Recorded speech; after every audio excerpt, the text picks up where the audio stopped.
Anyone who has ever had a dream turn to reality has expressed the adversity that they had to overcome to reach success. Many of these people chose to work extremely hard, a lot of the times from the bottom, maybe in their garage, and one day hopefully if they put their eggs in the right basket, they were consistent, they wanted enough, they worked smart and they worked hard, with a bit of luck, they would beat the odds and the reward would be abundant. But at what cost does it bring to the artists, the creators, the entrepreneurs and workaholics to reach that tipping point? Recently it's been a hot topic. Many creators have been exploring the toxic nature of productivity and hard work, why people choose not to be influenced by hustle culture, some that it's even ruined their livelihood with frequent burnouts and stress. I've seen so many great views about this topic, but it did get me thinking. If you have a dream, no matter how big or small, that you're choosing to follow, that doesn't guarantee stability or success, one that you're trying to put yourself on the map with and grow towards what you desire, surely that is worth the hustle. I think if you generally want to distinguish yourself and create unique value or even something bigger than yourself, then you just can't sit in the middle with these things. However, you won't be able to perform at your best if you're constantly burning out. So today I want to share a couple of ideas on how you can be a hustler, you can work hard, but in moderation. Let's get right into it. What's happening, guys? My name's Finn. Welcome to my channel, and since discovering entrepreneurialism, I've been quite obsessed with it. I just love the thought of cultivating an idea, applying yourself and building a real product or service from it. I think a misconception a lot of people get about entrepreneurialism is your idea doesn't have to be the next Facebook, Google, or Amazon. It just has to be something you're really passionate about that you want to share with people. Before my journey as an entrepreneur, my passion during high school was creating mostly pretty silly videos about horror games and exploring abandoned buildings. I mean, I got such a rush from sharing my experiences online and coming up with new ideas that I could entertain my high school friends with. But for those of you that don't actually know, YouTube is hard work. Might not be laying pipes in blistering heat, but scripting, editing, and recording the videos is almost a full-time gig just posting weekly. Now, I might not have always handed in my English and maths homework on time, but without even thinking about it, I'd stay up all night editing a YouTube video. That was just what was more meaningful to me. If you love what you do, you'll never work a day in your life. Since rediscovering my passion for YouTube, I've probably been working twice as hard as I usually do, trying to balance, work, fitness, side projects, and somewhat frequent content creation. With a lifetime's worth of self-reflection, I've discovered everything I'm doing at the moment is exactly what I want to do. And this strong sense of why has propelled me into the daily grind, the hustle. Juggling my time and having a heightened sense of responsibility and commitment does scare me, as any 21-year-old probably would say. But I realize at this age you can only really fire from the hip and hope for the best. I've always wanted to be in the position where I have a good sense of my direction and can walk the path and love what I do for the process, not for the outcome. And luckily at the moment I do, so I have an intrinsic drive to just keep working. And I've really enjoyed this so far, but of course some days, by the end of it, I'm burnt. I struggle to focus on anything, and when I stop being able to connect my words together properly, that's where I draw the line. You see, productivity is great. You optimize your workflow to get the most out of your day. I found a weird relationship between productivity and passion. Because when you're in the flow and just smashing it out, it can be really hard to find any balance whatsoever. I'm sure most people, especially creatives, know that when the ideas come, you can't stop.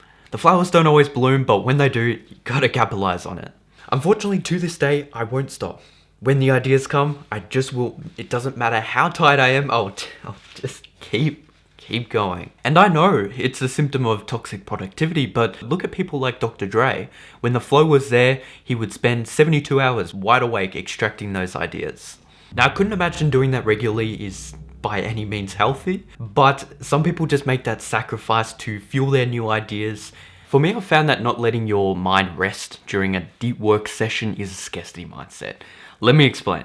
When I've spent hours in this long, mind-wrenching brainstorming session, it's because of the fear that if I leave this productive flow state, if I don't stay in it, then I might lose ideas, never to be seen again. However, when I've disciplined myself to the Pomodoro technique, which is where you take 25 minutes of work and then 5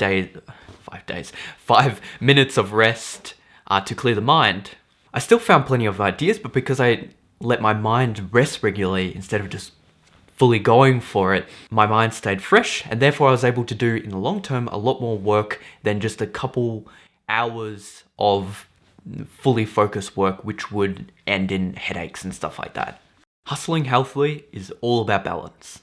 It all starts by knowing your why and generally loving what you do.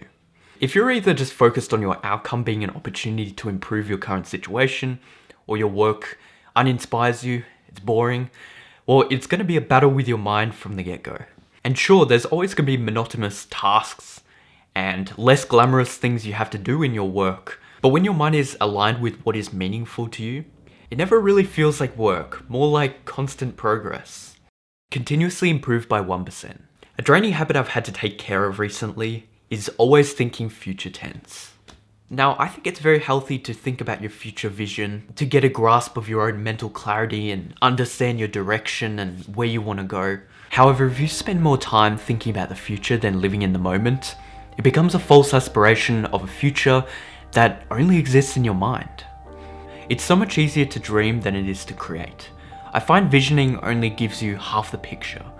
Creating is the process which creates the full story, the product of that vision that you can see and feel.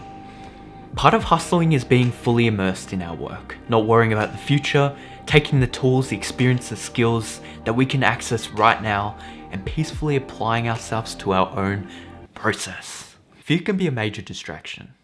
My insecurities growing up during school and high school for the most part kept me away from who I really was. Nobody told me that I needed to run towards what scared me. Even if the rewards behind fear were printed on a huge billboard or written across the sky, the ancient fight or flight primitive mind won't let you see out of proportion. It makes these little problems in our life so big. And it also doesn't see past the fear and the growth that comes from overcoming those conflictions.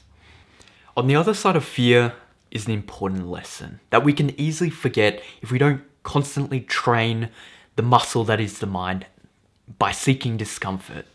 Because behind your fears, insecurities, and doubts is your perfectly authentic, genuine self that will shine if you embrace it. You can burn out really quickly with the mindset that the harder you work, the faster you can earn it. I love the law of attraction. I 100% believe that you can achieve anything you put your mind towards, but you must earn it with small baby steps each day, each minute, each hour. Like a tree, we can't necessarily see progress in real time, but come back to a tree that's been well nourished, it's in a good spot, good roots. It will bloom much stronger and much taller than the ones that tried to score overnight. It's all about consistency and patience, my friends.